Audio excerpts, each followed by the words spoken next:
¿Puede un cristiano volver a casarse después de un divorcio? Y quizás lo más impactante no es la duda, sino el temor que viene acompañándola. Ese miedo de haber perdido para siempre la oportunidad de vivir en plenitud bajo la bendición divina. Pero lo que muchos no saben es que Jesús no evitó este tema. No lo escondió. No se limitó a condenar en silencio. Al contrario, lo abordó con claridad, firmeza y sobre todo con misericordia. La conversación más directa que Jesús sostuvo sobre el divorcio se encuentra en el Evangelio de Mateo, capítulo 19. Los fariseos, como solían hacer, se acercaron a él no para aprender, sino para ponerlo a prueba. ¿Es lícito al hombre repudiar a su mujer por cualquier causa?, preguntaron, intentando atraparlo en un debate legal. Pero Jesús, con sabiduría divina, no se centró en sus argumentos humanos ni en los detalles legales. Él fue más allá, los llevó al principio de todo. Respondió: ¿no habéis leído que el que los hizo al principio, varón y hembra los hizo? Y dijo: por esto el hombre dejará padre y madre, y se unirá a su mujer, y los dos serán una sola carne. Así que no son ya más dos, sino una sola carne. Por tanto, lo que Dios juntó, no lo separe el hombre. Mateo 19, 4, 6. Estas palabras fueron una sacudida. En un contexto en el que el divorcio era común y aceptado, Jesús recuerda que el matrimonio no es un contrato, sino un pacto espiritual. Él eleva la conversación desde el ámbito jurídico al terreno de lo sagrado. No responde desde la ley mosaica, sino desde el diseño original de Dios. Y esto lo cambia todo, porque al llevarnos al principio, nos muestra que el matrimonio fue creado, no como una carga, sino como una expresión profunda del corazón del Creador. Dos vidas que se convierten en una sola, no por costumbre, sino por obra divina, no por conveniencia, sino por propósito. Sin embargo, Jesús no se queda allí. Él sabe que la vida humana es compleja, que las heridas, los pecados y las decisiones erradas afectan incluso los pactos más sagrados. Por eso, cuando los fariseos insisten y preguntan por qué Moisés permitió dar carta de divorcio, Jesús responde con una verdad tan cruda como necesaria. Por la dureza de vuestro corazón, Moisés os permitió repudiar a vuestras mujeres, mas al principio no fue así. Mateo 19, 8. Aquí Jesús revela algo crucial. Dios nunca planeó el divorcio. No estaba en su diseño original. Pero por la dureza del corazón humano, por nuestra inclinación al egoísmo, a la traición y al pecado, se permitió una salida.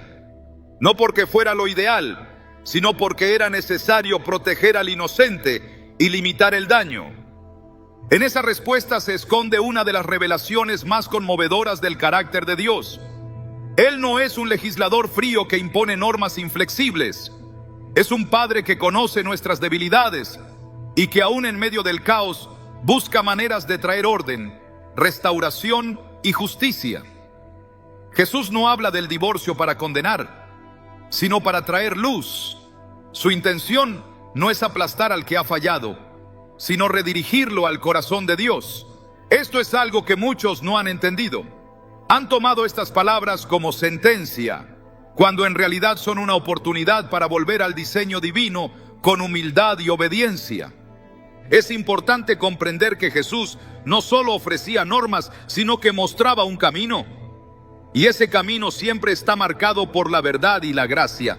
En Juan 1:14 se nos dice que Jesús vino lleno de gracia y de verdad, no una sin la otra, no verdad sin compasión, ni gracia sin dirección. En su enseñanza sobre el divorcio vemos exactamente ese equilibrio. Él no aprueba la frivolidad ni la rebeldía, pero tampoco cierra la puerta a quien ha sido quebrado. Esta es la esencia del Evangelio. Un Dios que llama al arrepentimiento, pero que también extiende su mano al caído. Cuando Jesús termina de hablar en Mateo 19, sus discípulos quedan asombrados. Le dicen: si así es la condición del hombre con su mujer, no conviene casarse. ¿Qué tan radical debieron sonar sus palabras para que incluso sus seguidores más cercanos se sintieran abrumados? Esto demuestra que Jesús no estaba suavizando el estándar divino. Él estaba restaurando su santidad, pero al mismo tiempo dejaba abierta la puerta para que aquellos que realmente desean vivir bajo la voluntad de Dios puedan encontrar redención y una nueva dirección. En muchos contextos religiosos, hablar del divorcio y del nuevo matrimonio se convierte en un terreno minado. Hay quienes afirman con dureza que todo segundo matrimonio es adulterio. Hay otros que predican una gracia desarraigada de la verdad. Pero Jesús nunca enseñó extremos. Su palabra es precisa. En Mateo 19:9 declara: y yo os digo que cualquiera que repudia a su mujer, salvo por causa de fornicación, y se casa con otra, comete adulterio. Aquí está la excepción que cambia el panorama. Jesús mismo reconoce que hay una causa legítima que rompe el vínculo del matrimonio, de forma que permite una nueva unión sin culpa, y lo hace sin contradicciones, sin ambigüedades.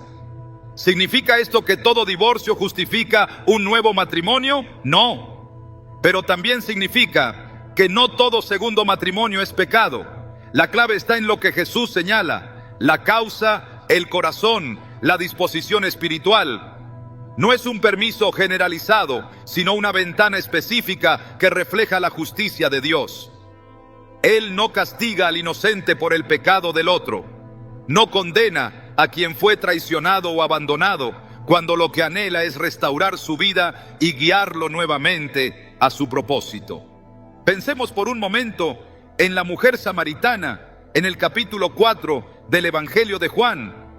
Jesús se encuentra con ella junto al pozo y en una conversación profunda le revela que ha tenido 5 maridos y que el hombre con el que ahora vive no es su esposo. Podría haberla humillado, podría haberla rechazado, pero no lo hace. En cambio, le ofrece el agua viva, le muestra que él conoce su historia y aún así la busca. Este encuentro no valida su pecado, pero sí valida su valor. Jesús no define a esta mujer por su pasado, sino por su capacidad de responder a la verdad. Esa escena revela el corazón de Cristo hacia quienes han vivido rupturas, errores y reinicios. Él no llama perfecta a la mujer samaritana, pero sí la llama a una nueva vida. De la misma manera, a todo cristiano que ha atravesado un divorcio, no le corresponde vivir en condenación perpetua, sino en arrepentimiento genuino, sanidad profunda y obediencia renovada. El propósito de Dios no se cancela por un fracaso, siempre que haya un corazón dispuesto a alinearse con su voluntad. Volver a casarse no es una decisión ligera, y Jesús lo deja claro, pero tampoco es una puerta cerrada para siempre. Su enseñanza no es un muro sin salida, sino un camino angosto, pero lleno de luz. A lo largo de la historia bíblica, Dios ha mostrado una y otra vez que su voluntad no se basa en legalismos, sino en relaciones transformadas. David cometió adulterio y asesinato, y sin embargo, Dios lo restauró. Pedro negó a Jesús 3 veces, pero fue llamado a pastorear su iglesia. Pablo persiguió cristianos, pero terminó escribiendo gran parte del Nuevo Testamento. ¿Crees que Dios no puede redimir también la historia de alguien que fracasó en su primer matrimonio? No se trata de justificar el pecado, sino de magnificar la gracia. No se trata de aprobar la ligereza, sino de restaurar a los heridos. El mensaje de Jesús sobre el divorcio no debe ser leído como una sentencia, sino como una invitación a vivir conforme al diseño original, sabiendo que hay redención incluso cuando hemos salido del camino. Es una llamada a reverenciar el matrimonio, pero también a reconocer que el Dios que instituyó el matrimonio es el mismo que sana, que restaura y que guía con amor a quienes han sido quebrantados. Jesús habló del divorcio, sí, y lo hizo con palabras que siguen siendo difíciles de aceptar para muchos, pero también habló con misericordia, con profundidad, con visión eterna. No dijo lo que los fariseos querían escuchar. Tampoco suavizó la verdad para complacer a las multitudes. Dijo lo que el alma humana necesitaba saber. que Dios une, que el corazón endurecido destruye, pero que hay una esperanza para el que escucha su voz y vuelve a Él. Quien hoy carga con las consecuencias de un matrimonio roto necesita saber que Jesús no lo rechaza, que su historia no ha terminado, que aún puede vivir en obediencia, que aún puede amar según el propósito divino y que aún puede formar parte del plan de Dios para bendición y testimonio. El divorcio no es un atajo, pero tampoco es una tumba. Es una herida que puede sanar. Es un capítulo que puede cerrarse con perdón y abrirse con dirección. Por eso, antes de juzgar o condenar, debemos volver al corazón de Jesús, a sus palabras, a su mirada, a su forma de abrazar la verdad sin dejar de extender gracia, porque allí encontramos la respuesta que no nace del legalismo ni de la emoción, sino de la sabiduría eterna del Creador del matrimonio. Y cuando caminamos con Él, incluso después de una caída, descubrimos que la redención no es una teoría, es una realidad que transforma vidas, una promesa que nunca se rompe y un amor que nunca se agota. Cuando Jesús habló del divorcio, no solo se limitó a recordarnos el diseño original del matrimonio como una unión sagrada, también introdujo una verdad esencial que durante siglos ha sido malinterpretada o directamente ignorada. No todo divorcio es igual ante los ojos de Dios. Mientras algunos predican una condenación general para todos aquellos que se separan y vuelven a casarse, las palabras de Jesús en Mateo 19:9 trazan una línea clara que revela una excepción directa establecida por el propio Hijo de Dios. Él dijo: "Y yo os digo que cualquiera que repudia a su mujer, salvo por causa de fornicación, y se casa con otra, comete adulterio". Estas palabras no son una sugerencia, ni una interpretación cultural, ni una opinión sujeta a cambios de época. Son una declaración directa del mismo Cristo, estableciendo que hay una razón legítima, reconocida por el cielo, que disuelve el pacto matrimonial, de manera que quien ha sido traicionado no queda atado espiritualmente a la culpa ni a la condena. La fornicación, en este contexto, no se refiere a un pecado cualquiera, sino a una infidelidad sexual que quiebra el compromiso sagrado de exclusividad y fidelidad establecido desde el principio. La inclusión de esta excepción no es accidental. Jesús, conociendo la dureza del corazón humano y las realidades del pecado, permite esta puerta no como una vía fácil de escape, sino como un acto de justicia divina. No es una concesión al capricho, sino una provisión para proteger al inocente.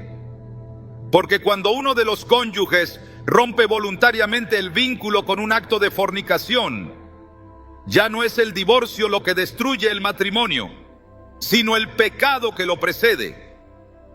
Y cuando ese pacto ha sido profanado, la Escritura reconoce que el lazo se ha roto espiritualmente, antes incluso de que se rompa legalmente. Esta excepción, lejos de ser una licencia para actuar con ligereza, es una manifestación del equilibrio perfecto entre la justicia y la gracia de Dios. Porque aunque el Señor aborrece el divorcio, como se declara en Malaquías 2:16, también aborrece la traición, el engaño y la impureza que deshonran el matrimonio desde dentro. El Señor no se complace en ver matrimonios destruidos, pero tampoco aprueba el sufrimiento silencioso de aquellos que han sido víctimas de una infidelidad devastadora. Su palabra no ignora ese dolor, y su ley no fuerza a cargar con un pacto que otro ha destruido por su pecado deliberado. Comprender esta excepción es esencial para tener una visión equilibrada del tema. No se puede enseñar sobre el divorcio sin incluir esta enseñanza de Cristo. No se puede hablar de adulterio en los segundos matrimonios sin distinguir entre quién ha roto el pacto y quién ha sido abandonado o traicionado. La doctrina bíblica no es un conjunto de reglas rígidas desconectadas del amor y la verdad. Es una expresión del corazón de Dios, que es justo en sus juicios y compasivo en sus caminos.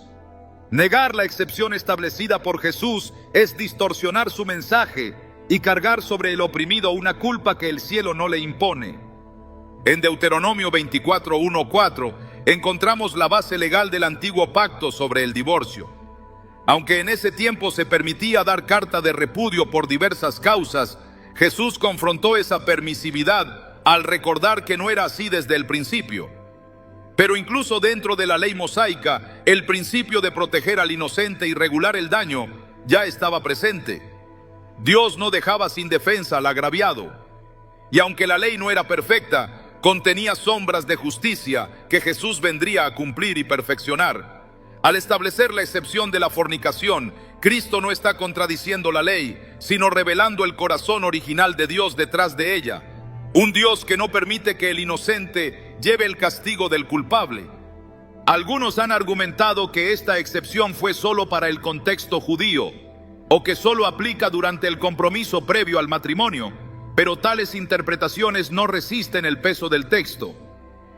Jesús habla claramente de la relación entre esposo y esposa. Él se refiere al vínculo matrimonial ya establecido.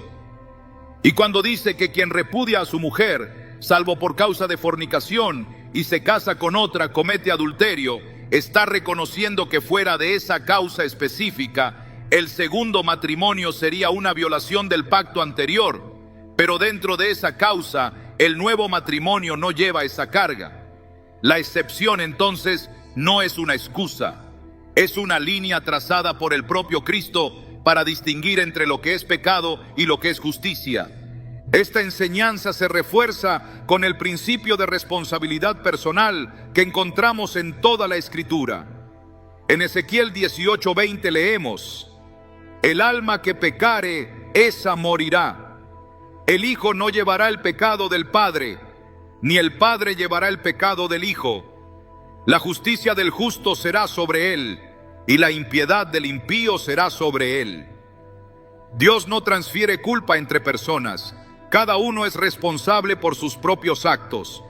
De la misma manera, quien ha sido fiel dentro del matrimonio, pero ha sido traicionado por la infidelidad del otro, no queda atado eternamente a la consecuencia de ese pecado. No hay condenación para quien ha actuado conforme a la verdad. El Dios justo no exige al inocente que cargue con una cadena que él mismo ha declarado rota. Este principio no es nuevo. En todo el Antiguo Testamento, Dios se presenta como defensor de los agraviados. Él escucha el clamor de la viuda, del huérfano, del justo que sufre injusticia.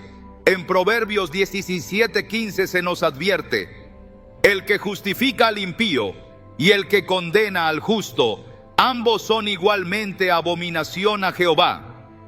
Aplicar esto al tema del divorcio y del nuevo matrimonio es esencial, porque declarar culpable a quien ha sido víctima es, según este versículo, una abominación delante de Dios. Y es justamente eso lo que ocurre cuando se niega la excepción que Jesús estableció. Se coloca bajo juicio al inocente y se lo obliga a vivir con la carga de un pecado que no ha cometido. En Romanos 7, Pablo habla de la ley del matrimonio y del vínculo que existe entre el hombre y la mujer.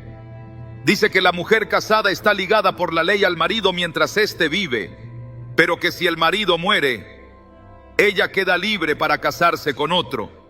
Algunos toman este pasaje para afirmar que solo la muerte libera del pacto. Pero esta es una enseñanza sobre el simbolismo de la ley y la gracia, no una instrucción sobre los casos de divorcio por infidelidad. Además, sería contradictorio que Pablo afirmara algo que Jesús ya había matizado con claridad. Cristo es la autoridad máxima, y cuando Él introduce una excepción, esa excepción se convierte en una revelación superior. Pablo nunca contradice a Jesús. Su enseñanza se alinea con el mismo principio de justicia que Jesús expresó, que hay circunstancias en las que el pacto queda roto no por decisión humana, sino por el pecado que lo profanó. Negar esta verdad es negar el carácter de Dios, porque Dios es un Dios de orden, pero también de restauración. Es un Dios de verdad, pero también de justicia. Y la justicia no consiste solo en castigar el pecado, sino también en proteger al inocente. Cuando Jesús permite el nuevo matrimonio en caso de fornicación, no lo hace para minimizar la gravedad del divorcio, sino para reconocer la devastación que produce la infidelidad y para ofrecer un camino legítimo de restauración al que ha sido herido. Su propósito no es fomentar la disolución, sino ofrecer redención dentro del quebranto. Cada palabra de Jesús está impregnada de sabiduría eterna. Y cuando Él habla de la excepción por fornicación, no lo hace con ligereza. Lo hace con pleno conocimiento del dolor humano, de las heridas que la traición provoca y del deseo del corazón de Dios de restaurar lo que ha sido roto injustamente. Es importante entender que esta excepción no obliga a divorciarse. La reconciliación sigue siendo el camino preferente siempre que sea posible. Pero cuando no lo es, cuando la fidelidad ha sido destruida y el corazón endurecido se niega a cambiar, el Señor no deja sin respuesta al inocente. Le ofrece una salida, una puerta hacia una nueva vida, donde la culpa no tiene lugar y la esperanza puede volver a florecer. El Evangelio no es solo un mensaje de salvación eterna, es también una guía para vivir con verdad en medio de las realidades complejas de la vida. Y Jesús, como maestro, como pastor, como redentor, no rehuyó los temas difíciles. Él habló con claridad porque sabía que la claridad libera. Él trazó líneas porque sabía que el desorden destruye, pero también ofreció excepción porque sabía que la justicia no puede existir sin discernimiento. Y discernir entre el que traiciona y el que ha sido traicionado no es opcional. Es necesario para enseñar correctamente el corazón de Dios. Por eso cuando hablamos de si un cristiano puede volver a casarse, no podemos responder con un sí o no absoluto. Debemos responder con la palabra, con la verdad que Jesús enseñó. Y esa verdad establece que en caso de fornicación, el lazo puede considerarse roto y el nuevo matrimonio puede ser legítimo delante de Dios. Esta no es una puerta abierta al libertinaje, es una provisión para la justicia. No es una excusa para romper lo que Dios ha unido. Es un consuelo para quien ha visto ese lazo roto por el pecado de otro. La enseñanza de Jesús es suficiente. No necesita añadiduras. No requiere reinterpretaciones que diluyan su poder. Es directa, es clara y es profundamente sabia. No todo divorcio es igual y no toda nueva unión es adulterio. El Señor que instituyó el matrimonio también reveló bajo qué circunstancias deja de estar en vigor. El que une también sabe cuándo un pacto ha sido violado hasta el punto de su disolución. Negar esa sabiduría es negar al mismo Cristo. Pero abrazarla con temor y reverencia nos lleva a una comprensión más profunda de su gracia, de su verdad y de su perfecto equilibrio. El divorcio es una de las experiencias más desgarradoras que puede atravesar el ser humano. Es una fractura que no solo divide hogares, sino que también penetra hasta lo más profundo del alma, dejando marcas que a simple vista parecen irreparables. En muchas ocasiones, quienes han vivido una ruptura matrimonial arrastran consigo un sentimiento persistente de fracaso espiritual, una sensación de haber quedado fuera de los planes de Dios, como si el dolor que enfrentan fuera una señal de que ya no hay camino, ni perdón, ni propósito. Sin embargo, lo que muchas veces no se comprende es que el corazón quebrantado no es una barrera para Dios, sino un espacio que Él puede llenar con su gracia transformadora. El dolor del divorcio no descalifica a nadie del amor ni del propósito eterno de Dios. La Escritura nos revela con claridad que Dios no desecha al que ha caído, sino que lo levanta. En el Salmo 34:18 leemos: cercano está Jehová a los quebrantados de corazón, y salva a los contritos de espíritu. Este versículo no es una simple declaración de consuelo, es una promesa activa de intervención divina. El Dios que ve cada lágrima también extiende su mano al que ha sido herido profundamente. Cuando un matrimonio se rompe, no se rompe solamente una estructura social o legal, se rompe un pacto espiritual, y ese quiebre afecta todos los aspectos de la vida. Pero en medio de esa ruina, Dios no permanece en silencio. Él se acerca a los corazones destrozados, no para juzgarlos sin remedio, sino para sanarlos con una ternura que restaura desde lo más hondo. Uno de los errores más comunes en la interpretación del divorcio desde una perspectiva espiritual es asumir que una ruptura matrimonial equivale a una expulsión automática del plan de Dios. Sin embargo, esta conclusión contradice el testimonio de la Biblia de principio a fin. La historia de la redención está compuesta por personas que fallaron, fueron restauradas y siguieron caminando en obediencia. El error, por grave que haya sido, no anula el llamado. El dolor, por profundo que se sienta, no borra el propósito eterno. El que cae puede levantarse, y el que ha sido desechado por otros puede ser reubicado por Dios en un lugar de honor y utilidad. Cuando Jesús vino al mundo, no vino a buscar a los que ya estaban completos. Vino por los rotos, por los que vivían con el alma desgarrada, por los que habían perdido la esperanza. En Lucas 4:18, leyendo las palabras del profeta Isaías, declaró: El Espíritu del Señor está sobre mí, por cuanto me ha ungido para dar buenas nuevas a los pobres, me ha enviado a sanar a los quebrantados de corazón. Él no vino a imponer cargas, sino a levantarlas. No vino a condenar al herido, sino a vendar sus heridas. Este es el fundamento del Evangelio, es el núcleo del mensaje de salvación, es la respuesta de Dios a una humanidad marcada por el pecado y sus consecuencias. El divorcio, aunque no fue parte del diseño original de Dios, no es un territorio en el que su gracia no pueda entrar. De hecho, allí donde el alma está más rota, el amor de Dios puede manifestarse con más poder. La restauración no comienza cuando todo está en orden, sino precisamente cuando todo parece estar perdido. El Salmo 147:3 dice: Él sana a los quebrantados de corazón y venda sus heridas. Este proceso de sanidad no es instantáneo ni superficial. Dios no cubre con un velo lo que está roto. Él entra en lo profundo, transforma desde dentro y reconstruye sobre cimientos nuevos. El propósito de Dios para una persona no se suspende por un fracaso. Su plan no se cancela por un episodio doloroso. En Jeremías 29:11 está escrito: Porque yo sé los pensamientos que tengo acerca de vosotros, dice Jehová, pensamientos de paz y no de mal, para daros el fin que esperáis. Esta promesa no fue dirigida a un pueblo perfecto, sino a una nación en exilio, alejada, marcada por la desobediencia y el juicio.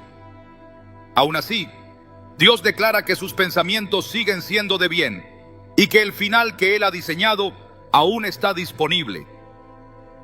Si esto fue cierto para una nación rebelde, ¿cuánto más lo será para un hijo o hija que aún en medio de un divorcio sigue buscando agradar a Dios con sinceridad de corazón?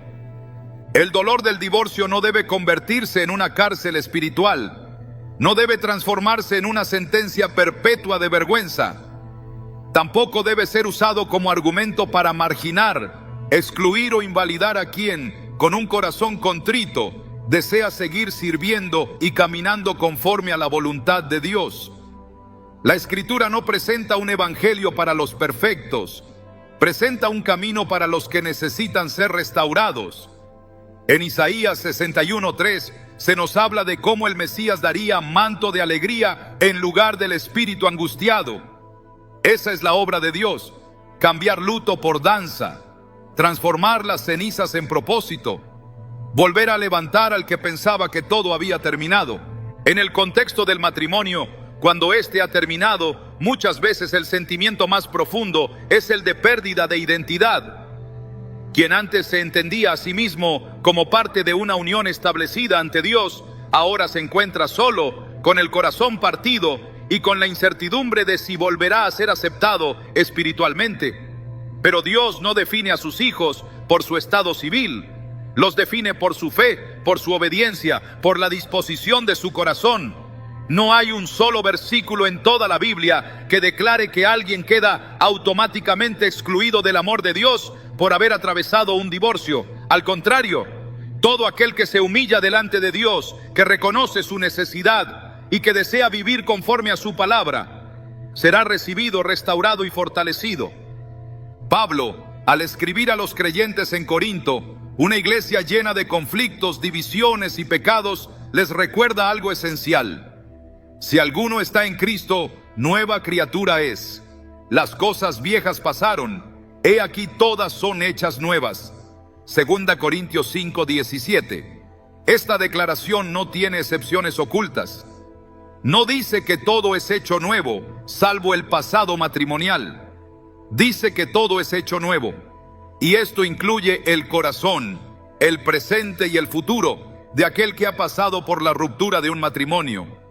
El nuevo comienzo no es una ilusión, es una realidad prometida por la palabra viva de Dios.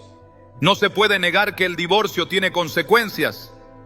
Lo que sí se debe afirmar con certeza es que esas consecuencias no están por encima del poder redentor de Dios.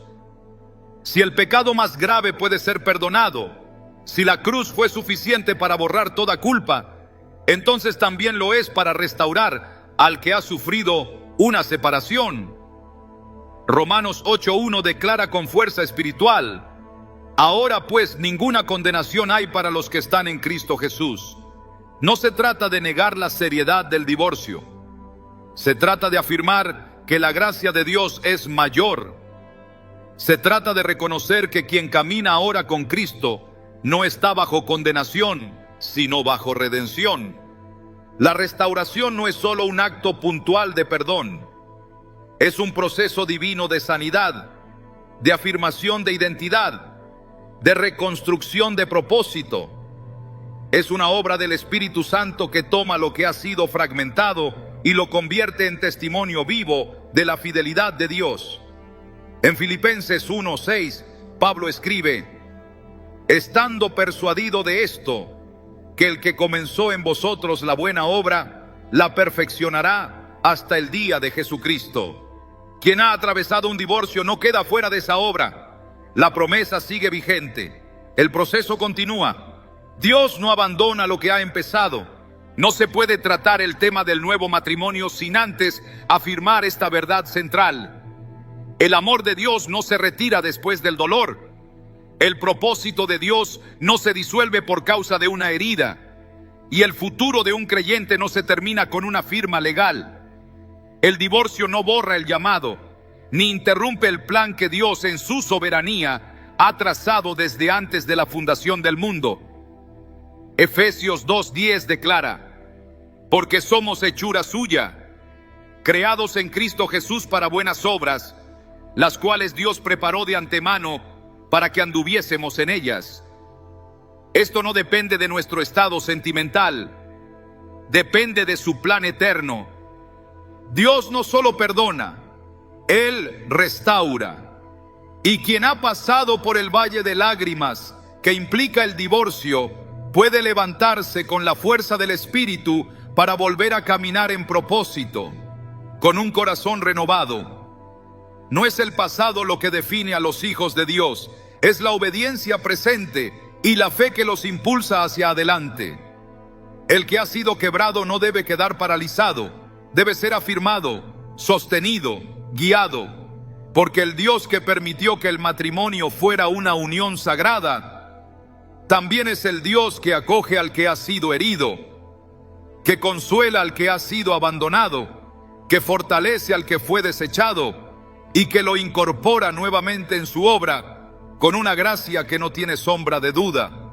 El divorcio no es el final, no lo fue para Dios, no lo es para los que le buscan. La historia que Él escribe con cada vida no se interrumpe con el dolor, sino que muchas veces toma un nuevo rumbo donde su gloria puede manifestarse con más poder. El corazón que ha sido roto y vuelto a unir por la mano de Dios es testimonio vivo de su fidelidad. Es allí, en medio del quebranto, donde el amor eterno se revela con más claridad. Es allí donde el propósito encuentra un nuevo resplandor. Y es allí donde el que creyó haberlo perdido todo, descubre que todavía es amado, llamado y útil en las manos del Creador. El alma humana tiende a generalizar. En su intento por simplificar lo complejo, a menudo convierte los principios espirituales en sentencias inflexibles, ignorando que Dios no trabaja con fórmulas, sino con corazones. Por eso, cuando se habla del tema del nuevo matrimonio después del divorcio, muchos han caído en el error de encasillar toda situación en un solo juicio, declarando que todo segundo matrimonio es adulterio, sin discernir la diferencia entre rebelión y obediencia, entre persistencia en el pecado y deseo genuino de restauración. Pero Dios no juzga por apariencias. Él escudriña lo más profundo del ser, y es desde esa perspectiva que hay que acercarse a esta pregunta tan delicada. ¿Es siempre pecado volver a casarse? La respuesta, como la palabra misma lo enseña, no puede ser una declaración cerrada que ignore las realidades espirituales que rodean a cada individuo, porque el pecado no se define únicamente por la acción externa, sino por la intención del corazón y la alineación con la voluntad de Dios. Jesús mismo lo dejó claro cuando enseñó que el adulterio no comienza en el acto, sino en el pensamiento. Por eso, hablar del nuevo matrimonio sin considerar el estado del alma, la obediencia, el arrepentimiento y la búsqueda de la verdad, es reducir la enseñanza de Cristo a una caricatura que no representa su justicia ni su gracia.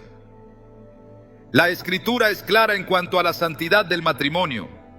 En Hebreos 13:4 se afirma: honroso sea en todos el matrimonio, y el lecho sin mancilla, pero a los fornicarios y a los adúlteros los juzgará Dios. Este versículo no declara que todo segundo matrimonio sea deshonroso, sino que lo que Dios juzga es la impureza, la traición, la deshonestidad, que pervierte lo que fue creado como sagrado. Y esa impureza no siempre está en el hecho de volver a unirse, sino en las motivaciones, en el desprecio por la verdad, en la falta de humildad ante Dios. No se puede usar la verdad de Dios como arma para condenar sin discernimiento. Eso no es justicia, es legalismo. Jesús condenó con dureza esa actitud en los fariseos. Les dijo: ay de vosotros, escribas y fariseos, hipócritas, porque dais el diezmo de la menta y del eneldo y del comino, y dejáis lo más importante de la ley, la justicia, la misericordia y la fe. Mateo 23:23. La justicia que procede de Dios no consiste en aplicar reglas sin corazón, sino en reconocer la verdad con compasión, con discernimiento, con la guía del Espíritu. La misericordia no anula la verdad, pero la verdad sin misericordia no refleja a Cristo. Volver a casarse no es automáticamente pecado si el nuevo vínculo nace del arrepentimiento, de un deseo profundo de hacer las cosas correctamente, y si hay libertad bíblica para ello. El error comienza cuando el corazón actúa con dureza, cuando se ignoran las advertencias de Dios, cuando se persigue un nuevo comienzo como una excusa para seguir en rebelión. Pero cuando un alma ha sido quebrantada, cuando se ha examinado a sí misma delante del Señor, cuando se ha buscado la dirección de la palabra y del Espíritu y se encuentra paz para avanzar, ese paso no puede considerarse un acto impío, porque la impiedad es persistir en el mal con orgullo, no reconstruir con reverencia bajo la guía del Señor. En 1 Samuel 16:7, Dios le dice a Samuel: el hombre mira lo que está delante de sus ojos, pero Jehová mira el corazón. Esta declaración debe guiar cada juicio espiritual que se haga sobre este tema. Porque nadie conoce las luchas, las lágrimas, las noches de oración, el proceso de rendición que ha vivido quien se encuentra ante la posibilidad de un nuevo matrimonio. Nadie ve las batallas internas, el anhelo de restaurar lo perdido, la búsqueda genuina de una segunda oportunidad, no para satisfacer un deseo humano, sino para caminar en santidad. Solo Dios puede juzgar si ese nuevo vínculo es un acto de obediencia o de autosuficiencia. La confusión surge cuando se intenta aplicar de forma general lo que debe ser discernido espiritualmente. El pasaje de Mateo 19:9 ha sido citado miles de veces con un tono de sentencia absoluta. Pero al leerlo con detenimiento, se observa que Jesús hace una distinción. Y yo os digo que cualquiera que repudia a su mujer, salvo por causa de fornicación, y se casa con otra, comete adulterio. Este salvo por causa de fornicación no es una nota secundaria, es la clave para entender que hay contextos en los que el nuevo matrimonio no es adulterio. Y más allá del acto, es la obediencia lo que define si algo es pecado o no. No hay fórmula que reemplace al Espíritu Santo. No hay regla que sustituya al discernimiento espiritual. Por eso, cada creyente que se encuentra ante esta pregunta debe hacerla no frente a los hombres, sino delante de Dios. Debe entrar en oración profunda, escudriñar las Escrituras, buscar consejo bíblico, pero sobre todo, debe alinear su vida con la verdad del Evangelio. Porque quien ha sido verdaderamente restaurado por la gracia no busca justificar su carne, sino glorificar a Dios. No actúa por impulso, sino por dirección. Y si en ese proceso hay paz, confirmación, fruto de obediencia, entonces no hay condenación, porque el que camina en la luz no tiene de qué avergonzarse. Pablo enseña en Romanos 14, 22, 23. Bienaventurado el que no se condena a sí mismo en lo que aprueba, pero el que duda si come es condenado porque no lo hace con fe, y todo lo que no proviene de fe es pecado. Este principio también aplica al nuevo matrimonio. No se trata de si otros lo aprueban o no, sino de si uno puede dar ese paso con fe, con certeza espiritual, con una conciencia limpia delante de Dios. Porque lo que se hace con fe, en obediencia, no puede ser llamado pecado si el Señor lo aprueba. Pero lo que se hace con duda, con resistencia a la corrección del Espíritu, aunque parezca correcto ante los hombres, no es aceptable ante Dios. Muchos han vivido atados por el temor, no por el pecado. Han cargado con la inseguridad de no saber si dar un nuevo paso los alejaría de Dios. Pero el temor no es el lenguaje del reino. En 2 Timoteo 1:7 se nos recuerda que Dios no nos ha dado espíritu de cobardía, sino de poder, de amor y de dominio propio. Eso no significa que se deba actuar con ligereza, pero sí que no se debe permanecer paralizado por miedo a equivocarse si se ha buscado a Dios con sinceridad. Porque el temor que no nace de la reverencia, sino de la confusión, no proviene de Dios. Y el Espíritu Santo es fiel para guiar al creyente en cada decisión, aun en aquellas que otros podrían malinterpretar. No es el qué, sino el por qué. No es el acto externo, sino la motivación interna.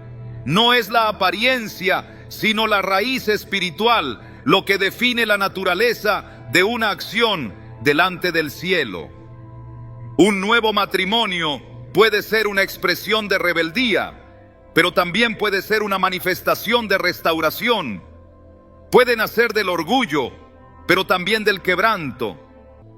Puede ser fruto del engaño, pero también resultado de una búsqueda profunda de redención. La diferencia no está en el hecho, sino en el corazón. Y ese corazón solo Dios lo conoce, lo pesa, lo purifica. Cuando Jesús restauró vidas, nunca lo hizo a medias. Cuando tocaba un alma, la transformaba por completo. Y cuando una persona se acerca a Él, rota por dentro, deseando comenzar de nuevo, su gracia no se detiene ante un historial de errores. Lo que Él mira es la disposición, la humildad, la obediencia. En Juan 8, cuando enfrentó a la mujer acusada de adulterio, no la condenó, pero tampoco la dejó en la oscuridad. Le dijo: vete y no peques más. Este es el equilibrio perfecto, la gracia que no niega la verdad que no borra la posibilidad de gracia. Y en este espíritu deben evaluarse los nuevos comienzos. No todo el que se vuelve a casar está en pecado. No todo el que permanece solo está obedeciendo. Porque lo que define la justicia no es el estado civil, sino la sumisión al plan de Dios. Hay quienes han permanecido en soledad, pero con amargura, con dureza, con resentimiento. Y hay quienes, después de un proceso de sanidad y búsqueda espiritual, han vuelto a formar un hogar bajo la guía del Señor, con un corazón limpio y una vida que honra a Dios. La diferencia es profunda y no se puede juzgar desde fuera. Dios es un Dios de segundas oportunidades. Lo ha sido con reyes, con profetas, con pueblos enteros. Su misericordia no se agota después del primer error. Su fidelidad no se retira ante el fracaso. Y su poder no se limita a lo que los hombres consideran aceptable. Él restaura, guía y establece. Y cuando el nuevo comienzo nace en el altar del arrepentimiento y se sostiene en el temor de Dios, no hay argumento humano que lo invalide, porque si Dios lo ha aprobado, nadie puede condenarlo. Y si su presencia lo acompaña, entonces hay propósito, hay bendición, hay redención. Todo lo que Dios ha hecho desde la caída del hombre hasta la cruz tiene un mismo propósito: restaurar lo que fue roto, redimir lo que fue manchado y ofrecer una nueva oportunidad donde parecía que ya no había salida. El Evangelio no comienza con una acusación, comienza con una promesa. Y esa promesa no está condicionada a la perfección humana, sino fundamentada en la fidelidad de Dios. El mensaje central de la fe cristiana no es la impecabilidad, sino la gracia que transforma, que repara, que vuelve a dar sentido después del quebranto. Por eso, cuando se habla del divorcio y la posibilidad de un nuevo matrimonio, no se puede ignorar esta verdad esencial. El perdón y la restauración no son solo parte del mensaje de Cristo, son la esencia de su obra redentora. En Isaías 1:18, Dios llama a su pueblo con una invitación poderosa. Venid luego, dice Jehová, y estemos a cuenta. Si vuestros pecados fueren como la grana, como la nieve serán emblanquecidos. Esta declaración no deja lugar a dudas. La gracia de Dios no limpia a medias. Su perdón no es condicional ni parcial. Cuando Él restaura, lo hace por completo.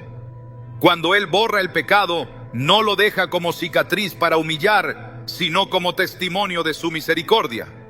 Y si esta es la verdad que guía la vida cristiana, entonces también debe ser la base para tratar temas tan sensibles como el nuevo matrimonio después del divorcio.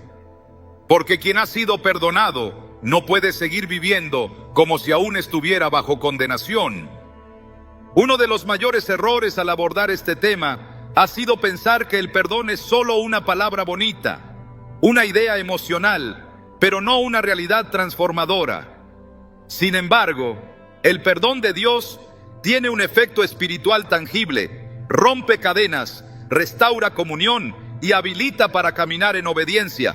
En 1 Juan 1:9 se afirma: si confesamos nuestros pecados, Él es fiel y justo para perdonar nuestros pecados y limpiarnos de toda maldad. No de una parte, no hasta cierto punto, sino de toda maldad. Si alguien ha pecado y con sinceridad ha buscado el perdón de Dios, su pasado no tiene poder para invalidar su presente ni su futuro. No hay condenación para quien ha sido lavado por la sangre de Cristo. No hay sentencia que pueda imponerse sobre quien ha sido justificado por gracia. El nuevo matrimonio, cuando nace desde una posición de arrepentimiento, no es una continuación del error, sino una manifestación de restauración. No representa un desafío a la ley de Dios, sino la posibilidad de vivir conforme a su voluntad después de haber reconocido la verdad. El que busca reconstruir con reverencia y bajo la dirección del Espíritu no está desobedeciendo, está respondiendo al llamado del Evangelio que invita a una nueva vida. Pablo, escribiendo a los Gálatas, dijo: si alguno fuere sorprendido en alguna falta, vosotros que sois espirituales, restauradle con espíritu de mansedumbre. Gálatas 6:1. Este mandato no es solo para las faltas menores, es una instrucción general para tratar con aquellos que han caído. Restaurar, no rechazar; levantar, no hundir más; Este es el espíritu que debe guiar toda interpretación bíblica sobre el regreso a una relación bajo la cobertura de Dios. La cruz no fue erigida para los que nunca fallan. Fue levantada para los que fallan y desean volver a levantarse. El sacrificio de Jesús no fue una medida simbólica. Fue una transacción eterna donde el justo pagó por los injustos y donde el amor cubrió multitudes de pecados. En Romanos 5:20, el apóstol Pablo escribió: pero donde abundó el pecado, sobreabundó la gracia. Esta verdad no exalta el pecado, pero sí exalta la obra del Salvador. No niega la gravedad del error, pero muestra que la misericordia de Dios siempre es mayor. Por lo tanto, el alma que ha vivido el fracaso de un matrimonio, pero ha encontrado en Cristo una nueva dirección, no puede ser vista como desechada, sino como restaurada. Cada paso hacia la restauración requiere humildad. No es un proceso automático ni superficial, pero es un camino real, disponible, ofrecido por el mismo Dios que dijo: no he venido a llamar a justos, sino a pecadores al arrepentimiento. Lucas 5:32. En ese llamado no hay limitaciones, no hay excepciones basadas en el tipo de pecado. Hay una oferta abierta para comenzar de nuevo, para dejar atrás lo que quedó atrás y avanzar hacia lo que está por delante, como enseña Filipenses 3:13-14. El perdón de Dios no es una licencia para pecar, es una oportunidad para vivir en santidad desde la restauración. Un nuevo matrimonio no tiene que ser una continuación de una historia de dolor. Puede ser el comienzo de una vida construida en la verdad, en la obediencia, en la madurez que nace del quebranto sanado. La clave está en no esconder el pasado, sino en entregarlo a los pies de Cristo, en no repetir errores, sino en permitir que el Espíritu Santo dirija cada decisión. Dios no se glorifica en la caída, pero sí se glorifica en la restauración. Él no aprueba el pecado, pero se deleita en mostrar su poder al redimir al pecador. El Evangelio no es una teoría moral, es una realidad viva donde la tumba vacía prueba que lo imposible para el hombre es posible para Dios. El que ha sido perdonado debe vivir como perdonado, no con culpa, no con vergüenza perpetua, sino con la firmeza de quien ha sido justificado no por sus méritos, sino por la obra de la cruz. En Efesios 1:7 se declara: en quien tenemos redención por su sangre, el perdón de pecados según las riquezas de su gracia. Esa redención no se aplica parcialmente, se aplica por completo. Y si Dios perdona, entonces también restaura. Y si restaura, entonces también habilita para vivir conforme a su propósito. No es el error el que define a una persona, es la respuesta al llamado de Dios lo que determina su destino. La voluntad de Dios no se manifiesta en la superficie de las cosas, sino en la profundidad de un corazón alineado con su verdad. Por eso no basta con que un nuevo matrimonio sea posible bíblicamente, es necesario que sea aprobado espiritualmente. Un pacto sellado por Dios no se fundamenta en el deseo humano, sino en la obediencia, en la claridad de conciencia, en la comunión con la palabra. No todo lo que es permitido es provechoso, no todo lo que es lícito edifica. Pero cuando un nuevo comienzo nace en la verdad y es sostenido en la obediencia, entonces puede formar parte del plan de Dios. La restauración genuina no busca repetir lo que se perdió, sino caminar conforme a un nuevo orden establecido por el Espíritu. En Proverbios 3:5-6 se nos instruye con firmeza: confía en Jehová con todo tu corazón y no te apoyes en tu propia prudencia. Reconócelo en todos tus caminos y Él enderezará tus veredas. Este principio aplica con absoluta claridad a quienes contemplan un nuevo matrimonio. No se trata de rehacer una historia por capricho, sino de permitir que el Señor dirija los pasos hacia una unión que refleje su carácter. Una relación establecida bajo su guía no será perfecta, pero sí tendrá cimientos espirituales que la harán firme en medio de cualquier circunstancia. La obediencia es el sello de una vida rendida.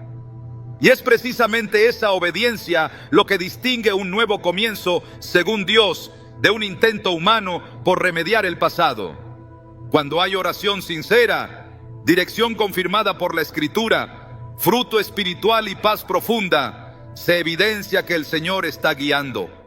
En esos casos, no hay culpa que permanezca, ni temor que gobierne.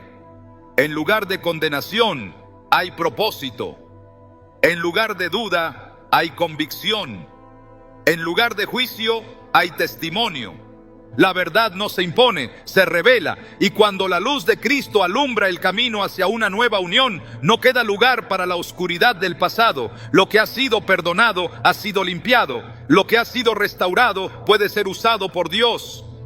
En el diseño divino, el nuevo matrimonio no es un recurso de segunda categoría, sino una herramienta para glorificar a Dios cuando ha nacido de su voluntad y no de la insistencia humana. Un hogar que comienza desde la obediencia y se construye con verdad no solo honra a Dios, sino que también da testimonio de que su gracia no tiene límites y su propósito no se cancela por el fracaso. Cuando Él edifica la casa, nada puede derribarla. Cuando Jesús habló sobre el matrimonio, no lo hizo solo para regular nuestras relaciones terrenales, sino para revelarnos una verdad más profunda: que todo pacto entre dos seres humanos es una sombra de un pacto eterno entre Dios y su pueblo. El matrimonio no es simplemente una unión emocional o legal, es una figura viva del amor inquebrantable de Cristo por su iglesia. Por eso, entender si un cristiano puede volver a casarse no es solo una cuestión de teología moral, sino de restaurar el símbolo de un Dios que no abandona, que reconstruye, que vuelve a llamar a la puerta del corazón aún después de la ruina. Detrás de cada decisión que se toma en este tema, hay una pregunta más grande que debe ser respondida. ¿Qué imagen de Dios estamos reflejando? Porque la forma en que tratamos el perdón, la restauración y la posibilidad de una nueva unión no solo afecta a la persona involucrada, también afecta el testimonio que damos de quién es Dios realmente. Si presentamos a un Dios que nunca da segundas oportunidades, distorsionamos el mensaje del Evangelio. Si retratamos a un Dios que minimiza la santidad, caemos en error. Pero cuando mostramos al Dios que disciplina, transforma y luego levanta con poder a quien ha sido quebrado, entonces estamos presentando con fidelidad al Dios de las Escrituras. Todo pacto restaurado tiene un poder espiritual que va más allá de la pareja. A veces creemos que lo que ocurre en el plano emocional queda en el ámbito privado, pero en la perspectiva de Dios, todo lo que se edifica en obediencia tiene un impacto mayor. Cuando una persona que ha sido herida, despreciada o descartada decide volver a caminar en fidelidad, decide comenzar de nuevo con temor de Dios, con oración y con verdad, no solo está reconstruyendo su vida, está enviando un mensaje al mundo espiritual: que la gracia vence, que la luz prevalece, que el propósito sigue intacto. Hay una dimensión profética en cada hogar restaurado, no porque todo sea perfecto, sino porque es Dios quien lo levanta desde las cenizas. En Joel 2:25, el Señor declara: y os restituiré los años que comió la oruga. Esa restitución no se limita a lo material. Se trata del tiempo perdido, de las lágrimas sembradas, de las esperanzas enterradas. Dios puede devolver el gozo donde antes hubo desolación. Puede levantar una nueva historia donde parecía que todo había terminado. No porque sea obligación, sino porque es su gloria manifestada en la vida de quienes le creen por encima de su pasado.